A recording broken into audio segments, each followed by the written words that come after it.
Hi guys, this is Anjali from Career Digits and I'd like to thank you for your support of my last video.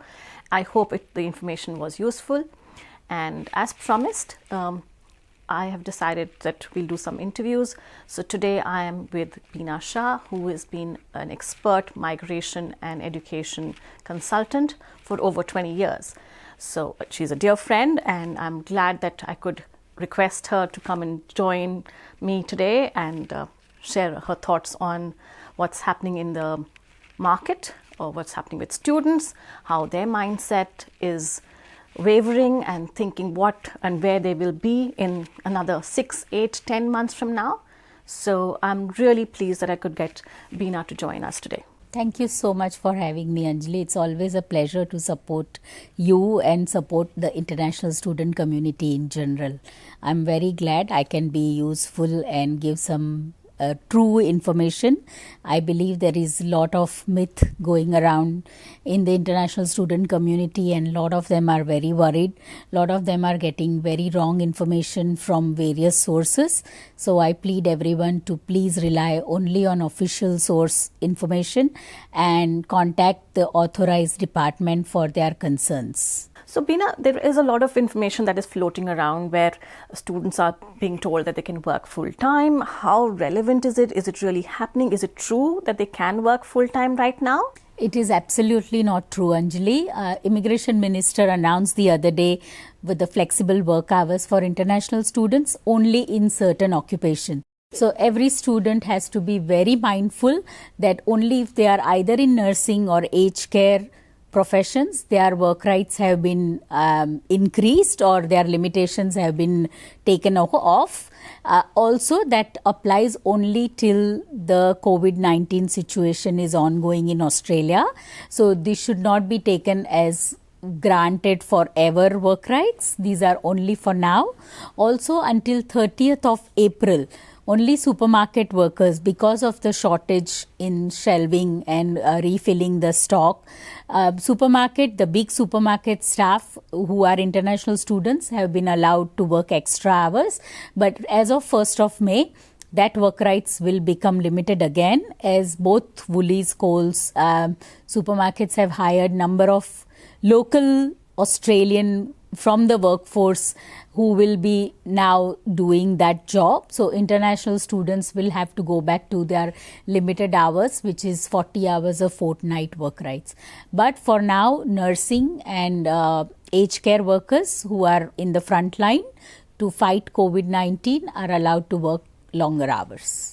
Oh, so this was limited to only specific to the occupations, and every student who has any doubts about their work right should double check with Department of Home Affairs rather than relying on he said, she said or a friend said something. Yeah, absolutely true. That is, I did not know about this 30th of April deadline or maximum limit for the students who are working in Coles and Woolies at all. It is in the announcement made by Shadow Minister Ellen Touch, and it is very clearly mentioned that as of 1st of May, students who are working in supermarkets will go back to limited hours of work rights.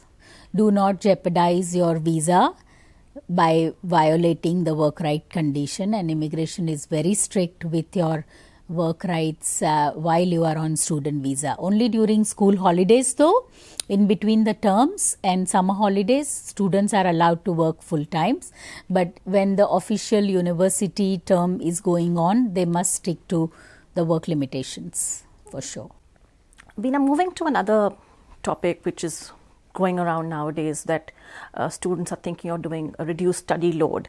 They think that now it's COVID-19, they can reduce their subjects. How do you think this is going to affect their visa conditions or what they expect out of the programs? Anjali, every student who is on international students visa studying must maintain a full-time study right.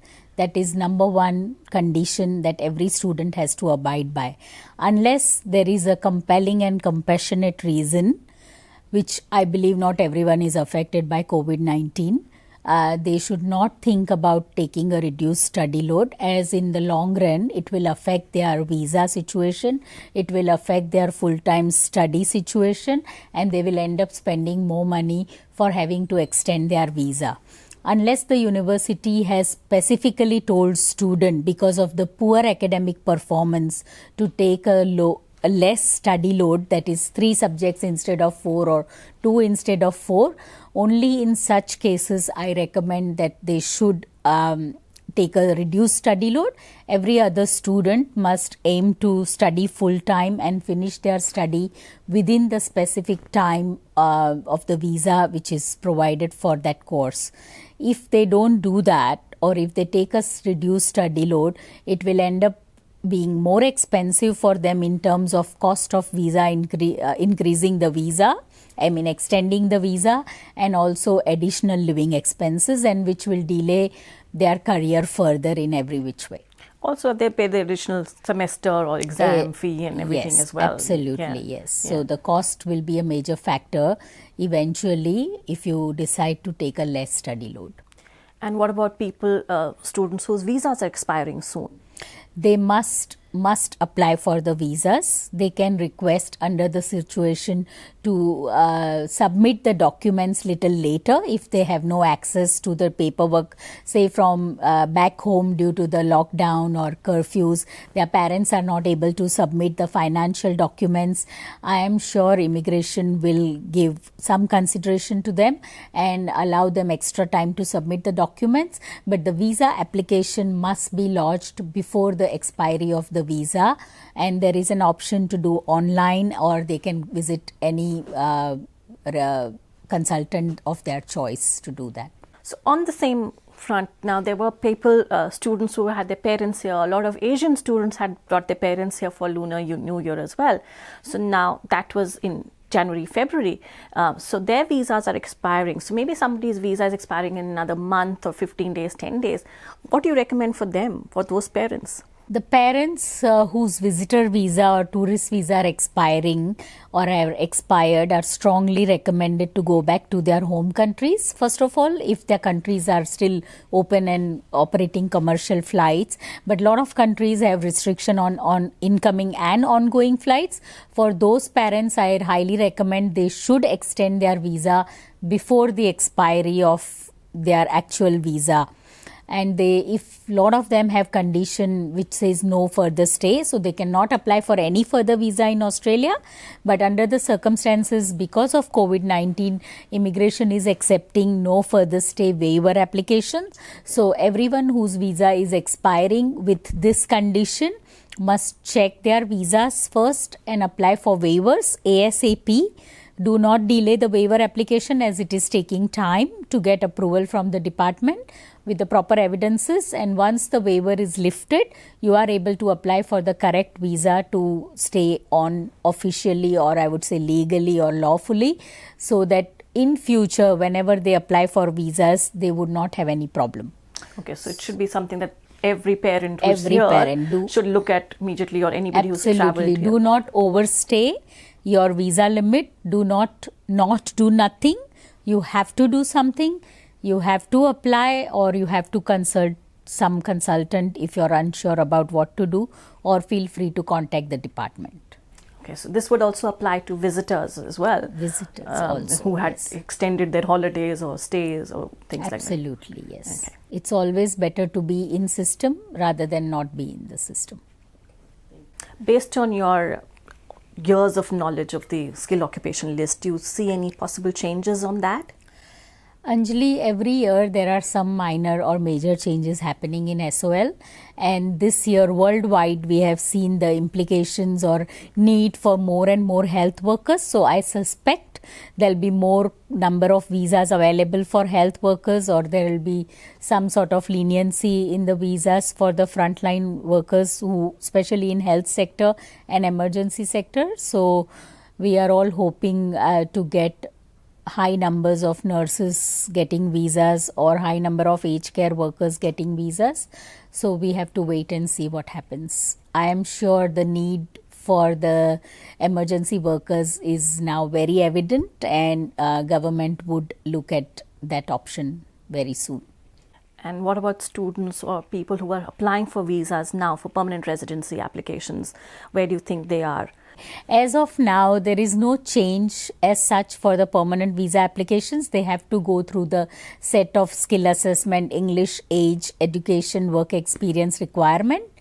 Only delay there, it might be delayed only because there is no medical examinations happening or there is no English test happening. So a lot of people will miss out on applying in time for their permanent residency because their English results won't be available, as PT and IELTS both have suspended their examinations and we don't know when they will restart. So if your temporary or other visa is expiring before you are able to apply for your permanent residency, I highly recommend to look at the option of extending student or temporary visa, depending on the options you have, or you will have to go back home and wait till you are able to apply for PR and come back again to Australia. You mentioned about extending your current visa. So, so would this apply to students who are on the 485? If you're on 485 and if you are working in an occupation for more than 2 years, there is a chance that you might get an employer-sponsored visa, which is a temporary business visa 482, or you can take some further studies and go back to student visa again and help with your skills to be more employable in Australia later on. But if that is not an option available to you, I believe you should go back home and wait till you get your permanent or 491 visa approved and then come back to Australia. So what you're saying about go back to your home country, it comes back to the situation where what if my home country is in lockdown? So if it is in lockdown, I think it is best recommended that the students get in touch with the Home Office and see what their options are, or they have to contact Department of Home Affairs to see their options, or best options from what I know is to temporarily extend to visitor visa, which is the lowest cost, but then they will lose their work rights, or take up some further studies and apply for a valid student visa, which will allow them to stay in Australia legally without breaching any visa conditions. That makes a lot of sense, yes. Yes. Okay. Now, for the students who are doing masters through research or their PhD, a portion of their program requires them to do a lot of data collection and analysis on that. So I'm pretty sure they can't go out to collect this data and interview people. So what will happen to these kind of students? Do you think that the institutes will allow them to extend their PhD or research duration? What will be the visa stance on them for them? Anjali, I'm sure institutes should allow them to extend their visas on the basis that they are not able to complete due to compelling and compassionate reasons which are beyond students' control. So normally I would request university to issue a new COE with a future date so they can officially go and extend their student visa or reapply their student visa rather with the Department of Home Affairs. But I have had situation last year where PhD student had actually submitted the entire thesis and was waiting for the guide or examiner to correct and give a tick of approval and completion, which was not likely to come before the expiry of the student visa. So under these situation, Immigration Department does extend the visas for PhD or research students to allow them to get the completion and finish the necessary formalities. So I believe student visa extension for these students is definitely possible on genuine grounds. So if they have to extend their courses and taken maybe an additional semester, so do you think they'll have to pay additional tuition fees for this extension? Normally, from my understanding, the PhD fees are for 3 or 4 years of the duration. After that, if the semester is extended because of these situations, I am sure student can talk to the university and ask for the waiver, because technically, even though they have finished all their studies or research, they are just waiting for some data or supervisors to get back to them about their thesis. It will be case to case basis, and students will have to negotiate with the universities about this. During this COVID-19 situation, are the partner visas also affected? Partner visas, for the partners who are offshore, we can still continue to apply. Partners who are onshore on visitor or other visas, who has Australian partner can also apply before the expiry of their visa. Again, they should not be unlawful. So if they are on visitor visa and they haven't been able to apply on time for the partner visa, they must extend the right visa to be able to stay here if they are not able to leave the country in time. Partner visa processing has not been affected overall, so it will continue to be processed. Generally onshore, which is while you are in Australia, if you applied for partner visa, takes 18 to 20 months to process, and partner visa offshore, depending on the country that you are in, it takes 9 to 16, 18 months to process. So you must wait as per your country's passport country's duration of the visa to get that visa. Again, it might be delayed only because if the medical testing is not open in near future and your case officer has already requested you to do medical, you might have to wait until such medical facilities are open and you are able to go through your health examination. So it might delay only because of that reason and only that reason, nothing else. So before we finish, what would you advise our students, our viewers, people who are a little lost? So what would be your one piece of advice to them? For students, I strongly advise that this is not a holiday. Your university is still offering you lectures online, all the support online. Today's age and day and age, e-learning is not uncommon. You have to make use of all the facilities that universities are offering. We have been informed by a lot of our university partners, and I have attended few webinars myself, that all the lectures, all the learning, in fact even our high schools are now offering all lectures online and e-learning. So you must continue to study as if you are normally studying in your semester. Keep submitting your assignments on time. If you think you will get special consideration, or if you're told by a friend that you will get extra consideration or leniency in your results, that is definitely not going to happen.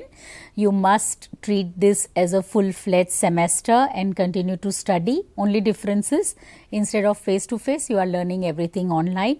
Make the use of facilities available, ask questions, send emails, knock doors if you need to. There is support available at the universities. For all the visa holders, please stay legal. Do not let your visa lapse. Seek information only from reliable official sources and do not panic. Thank you, Bina. But before we go, I have to ask you this. What if somebody wants a bit of advice? As my reference, I would like them to kind of reach out to you. Would you be okay about that? And would you mind sharing your details with them? Absolutely, Anjali, anything for you. The student or anyone who is on visa and need advice can contact me on bina@iaec.com.au or contact my office number, which is 03-9670-1140. I assure you I will look after them and I will reach out to them and I will meet them in person if necessary once this is all over. Thank you. So that was Bina, our expert migration education consultant, and in the future I do hope to bring in more industry experts to share their expertise and knowledge. In the meantime, stay healthy, stay fit and stay at home. Study hard.